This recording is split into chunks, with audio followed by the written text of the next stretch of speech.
PHP day 2 है ना। सबसे पहले क्या करना है, स्टार्ट में जाना है, XAMPP कंट्रोल पैनल में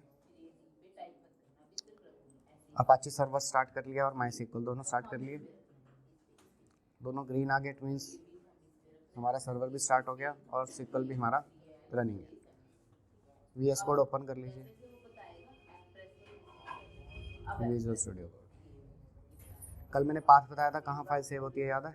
C ड्राइव में, उसके बाद XAMPP में, उसके बाद htdocs में अपने फोल्डर है, उसको ओपन कर लेते हैं। ऑलरेडी ओपन है, अगर पाथ चेक करना है तो यहाँ पर मैंने अपना पॉइंटर रखा, पढ़ लीजिए path, C XAMPP htdocs session abc dot, नई फाइल बनाएं day2.php, shift+1 डन। फालतू ऑप्शन आने से बंद कर देता हूँ। तो आज मैं आपको एक फॉर्म बनाऊंगा और फॉर्म के अंदर आप जो वैल्यू डालोगे वो रिजल्ट पेज पे प्रिंट होगी। ये डे 2 पेज है।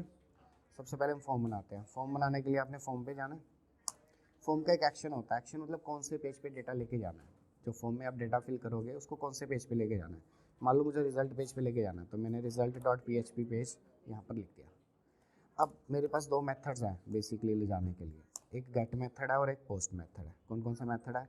एक गेट और दूसरा पोस्ट। दोनों में क्या डिफरेंस है बाद में डिस्कस करेंगे, मोटा मोटा बता देता हूँ। गेट मेथड में वैल्यू यूआरएल के थ्रू पास होती है और पोस्ट मेथड में वैल्यू हिडन फॉर्मेट में पास होती है। ठीक है, यूआरएल का मतलब होता है यूनिफॉर्म रिसोर्स लोकेटर।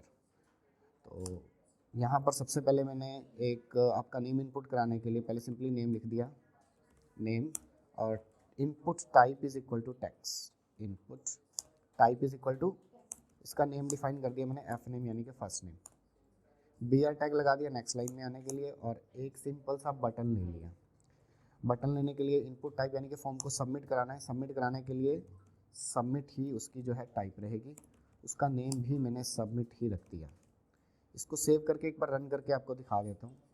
फायरफॉक्स मैंने ओपन कर लिया। क्या लिखना पड़ेगा हमें यहाँ पे? लोकल होस्ट, फाइल का फोल्डर का नेम, राइट। तो लोकल होस्ट और फोल्डर का नेम क्या था? जशन सैनी, राइट ना? कितना जशन सैनी, चेक कर लें एक बार। नहीं, जशन ही है ना। तो हमारा day2.php को मैंने यहाँ पे रन कर लिया। यहाँ पर आपके सामने एक नेम आ रहा है, एक सबमिट क्वेरी आ रहा है। जैसे आप सबमिट क्वेरी पे क्लिक करोगे, आप नोटिस करना आप डे 2 की जगह कौन से पेज पे रीडायरेक्ट हो जाओगे? result.php के ऊपर, क्योंकि आपने एक्शन जो रखा है वो कौन से पेज पे रखा है? result.php। मैं वो पेज बनाने जा रहा हूँ, न्यू पेज।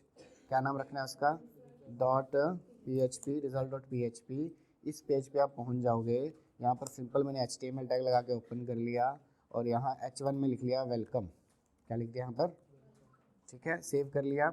अब एक बार चेक कर लेते हैं, सबमिट क्वेरी पे क्लिक करने से मैं कौन से पेज पे जा रहा हूँ, पढ़ लो। result.php पेज के ऊपर आप ध्यान देना, यहाँ पर मैंने नेम डाला जशन और सबमिट क्वेरी पे क्लिक किया। तो आप ऊपर यूआरएल में ध्यान दो, एफ नेम के अंदर वैल्यू क्या आई है? जशन। बैक करता हूँ, इस बार मैंने यहाँ वैल्यू डाली दमन। सबमिट क्वेरी, ऊपर ध्यान दो, एफ नेम में वैल्यू क्या आई है? ये गेट मेथड में अगर आप वैल्यू डालते हो वो यूआरएल के थ्रू पास होती है।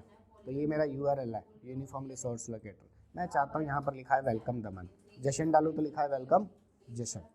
इतनी बात समझ में आई? आप जाएंगे VS कोड में, आपने यहाँ पर PHP टैग ओपन करना है और यहाँ लिख देना है प्रिंट कराने के लिए। कल मैंने बताया था कौन सा फंक्शन होना। एक मेरे पास ना सुपर ग्लोबल एरे है गेट मेथड, $_गेट मेथड में उस वेरिएबल का नेम लिखना है जिसको आपने प्रिंट कराना है। स्मॉल लेटर्स में तो स्मॉल में ही आएगा, एफ नेम। डन, बस हो गया। अब आप देखो मैजिक, जब आप यहाँ पर दमन लिख के सबमिट क्वेरी कर रहे हो तो वेलकम क्या लिखा रहा है? हाँ, बैक आ जाओ, यहाँ पर आपने लिखा जशन, सबमिट क्या लिखा रहा है, और बैक आ जाओ, सबमिट क्वेरी, वेलकम जी यार। कितने पेज है मेरे? पहले पेज का नाम क्या है? day2.php, और जो रिजल्ट पेज है उसका नाम क्या है? result.php। वैल्यू कहाँ से पास होके आ रही है? डे 2 से। कौन से पेज पे पहुँच रही है? रिजल्ट पेज पे। कौन से मेथड से पहुँच रही है? गेट मेथड से। जब वैल्यू गेट मेथड से आएगी तो वैल्यू यूआरएल में दिखाई देगी, और जब पोस्ट मेथड से जाएगी तो यूआरएल में दिखाई नहीं देगी, हिडन फॉर्मेट में आएगी। करके दिखाएंगे।